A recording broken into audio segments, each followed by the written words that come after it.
اور مستقل بذات نہیں.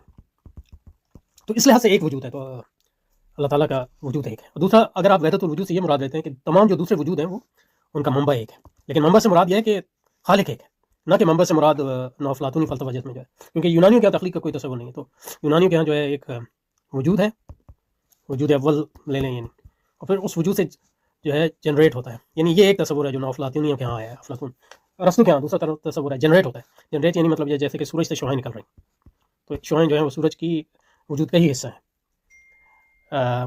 لیکن یہ جنریشن کا تصور جو ہے بالکل باطل ہے، کیونکہ ہمارے یہاں جو ہے تخلیق کا تصور ہے. لیکن آپ اگر وحدت الوجود کی، تو اس لحاظ سے وحدت الوجود یہ کفر ہے.